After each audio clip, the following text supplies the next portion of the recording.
नमस्कार दोस्तों, चलिए शुरू करते हैं। कहानी की शुरुआत में हमें 3 औरतों को दिखाया जाता है। इन औरतों पर काला जादू करने और शैतानों की पूजा करने का आरोप लगाया गया है। यह वो दौर था जब औरतों पर ऐसे आरोप लगाकर उन्हें सजा दी जाती थी। सिपाही उन 3 औरतों के गले पर रस्सी डाल देते हैं। एक व्यक्ति जिसके हाथ में एक पुरानी किताब है उनसे कहता है, अगर तुम सब अपने गुनाह कबूल कर लो तो तुम्हारी आत्मा को माफी मिल जाएगी। उनमें से एक औरत बहुत रो रही थी और अपने जान की भीख मांग रही थी। वो कहती है, हाँ मैं कबूल करती हूँ, मैंने शैतान की पूजा की और काला जादू करने की कोशिश की। और तीनों को फांसी दी जाती है और उनकी लाशों को पानी में डुबा दिया जाता है। सभी लोग वहाँ से जाने लगते हैं। तब पादरी सिपाहियों से कहता है, हम इन लाशों को ऐसे नहीं छोड़ सकते, हमें इन लाशों को बाहर निकालना होगा ताकि मैं अपनी सालों पुरानी किताब से मंत्र पढ़ सकूं। लेकिन सिपाही कहते हैं, अब ये लाशें दोबारा जिंदा नहीं होगी और वहाँ से चले जाते हैं। पादरी को इस श्राप के बारे में पता था, इसलिए शाम को वह अकेला ही उन लाशों को एक एक करके पानी से बाहर निकालता है और उन पर मंत्र पढ़कर शुद्धिकरण करने की कोशिश करता है। जब वो तीसरी लाश को बाहर निकाल रहा होता है, पादरी खुद भी पानी के अंदर गिर जाता है। जैसे ही पादरी पानी से बाहर आता है, तीसरी औरत शैतान के रूप में जिंदा हो जाती है। पानी से बाहर निकलकर वो औरत पादरी की किताब को जला देती है।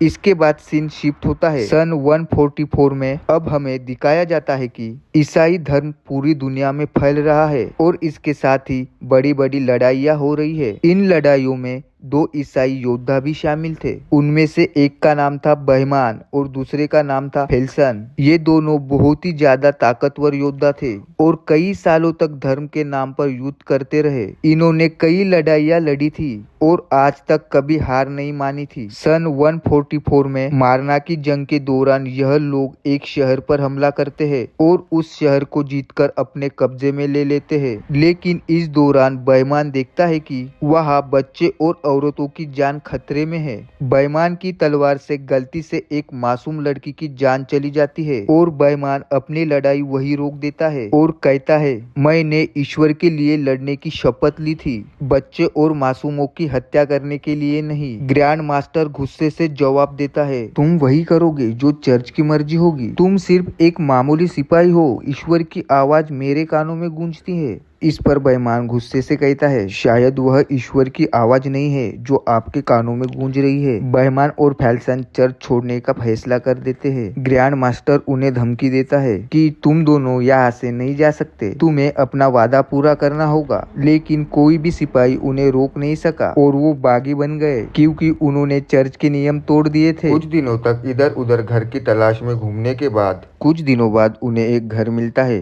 वो घर के अंदर जाते हैं। वहाँ एक औरत बुरी हालत में पड़ी हुई होती है और उसका पति बिस्तर पर मरा हुआ मिलता है। दोनों एक खतरनाक बीमारी के कारण अपनी जान गंवा चुके थे। उनका पूरा शरीर बीमारी के वजह से बिगड़ चुका था। बहमान और फेल्सन उस घर को जला देते हैं ताकि बीमारी फैलने से रोकी जा सके और वहाँ से नया ठिकाना ढूंढने के लिए निकल जाते हैं। कुछ दूर चल के उन्हें एक बड़ा शहर नजर आता है। फेल्सन कहता है, शायद हमें पकड़ा जा सकता है, हमें शहर में नहीं जाना चाहिए। लेकिन बहमान कहता है, हमें खाने का सामान और अच्छे घोड़े की जरूरत है ताकि हम लंबा सफर तय कर सके। मजबूरी में दोनों उस शहर में जाने का फैसला करते हैं। शहर में पहुंचते ही बहमान और फेल्सन अजीब हालात देखते हैं। यहाँ के लोगों का हाल बहुत ही बुरा था। इस शहर के गलियों में लाशें पड़ी थी, लोग रो रहे थे, चिल्ला रहे थे और अपने गुनाहों से माफी मांग रहे थे। कुछ लोग तो खुद को मार रहे थे। फेल्सन कहता है, आखिर यह कैसा पागलपन है।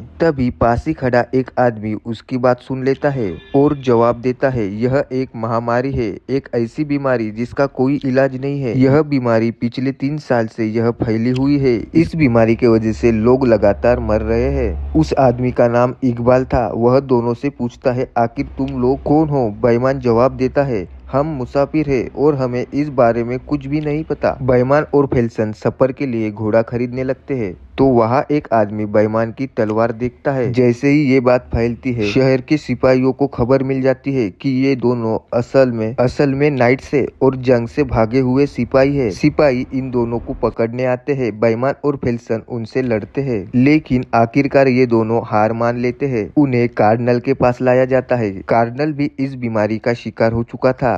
और बिस्तर पर पड़ा हुआ था। कार्डिनल दोनों का नाम पूछता है और कहता है, मैं तुम दोनों को जानता हूँ, तुम्हारी जीत की कहानी दूर दूर तक मशहूर है। उसके बाद कैंडिनल बताता है, यह महामारी हमारे लोगों को खत्म कर रही है। असल में यह नरक से भेजा गया एक श्राप है। इसे एक जादूगरनी ने काले जादू से हम पर डाला है। अब वह जादूगरनी पकड़ ली गई है और उसने खुद ही ये कबूल किया है। कैंडिनल आगे बताता है, इस श्राप को खत्म करने का एक ही तरीका है, जादूगरनी को सेवर के गिरजाघर ले जाना होगा। वहाँ के सन्यासी ही इस श्राप को खत्म कर सकते हैं। बेईमान पूछता है, मेरा इस सब से क्या लेना देना? कार्डिनल कहता है, यह काम हम नहीं कर सकते, लेकिन अगर तुम मदद करो तो जादूगरनी को सेवर तक ले जाया जा सकता है। बेईमान इस काम को करने से साफ इनकार कर देता है। इसके इनकार के बाद कैंडिनल फिल्सन और बेईमान दोनों को जेल में डाल देता है। उसी काल कोठरी में एक लड़की थी। जब ये दोनों उसे देखते हैं तो फिल्सन पूछता है कि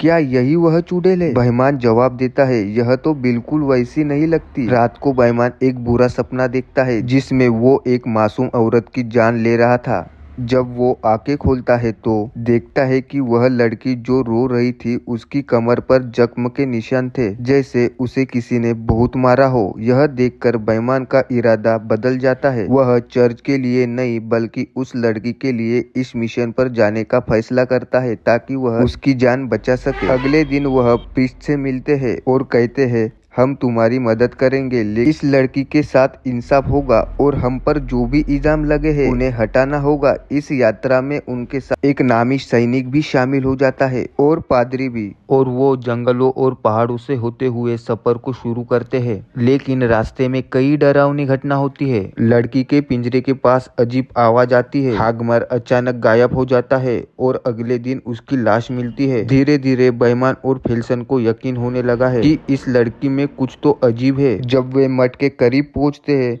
तो कहानी का सबसे बड़ा ट्विस्ट सामने आता है। लड़की असल में एक चुड़ैल नहीं बल्कि एक शैतानी दानव है जिसे बाइबल की एक रहस्यमयी किताब की जरूरत है और इसका मकसद होता है मठ के अंदर जाकर अपनी पूरी शक्ति को वापस पाना। बेईमान और बाकी लोग उसे मठ में जाने से रोकते हैं। पादरी दानव को शुद्ध करने की कोशिश करता है पर वह दानव के हाथों वही मारा जाता है। फिल्सन दानव के साथ बड़े ही बहादुरी से लड़ाई करता है लेकिन अंत में दानव उसे भी मार देता है। अब सिर्फ बेईमान और के बचे हैं। बेईमान अपनी जान की परवाह ना करते हुए दानव से लड़ता है और दानव पर वार कर कर उसे वही मार देता है और लड़की में से दानव का साया हट जाता है। पर इस लड़ाई में बेईमान भी काफी घायल हो जाता है और वो भी मारा जाता है। केज अकेला बचता है और कहानी यहीं पर खत्म हो जाती है। अगर आपको यह वीडियो पसंद आया है तो लाइक और सब्सक्राइब करिए। धन्यवाद।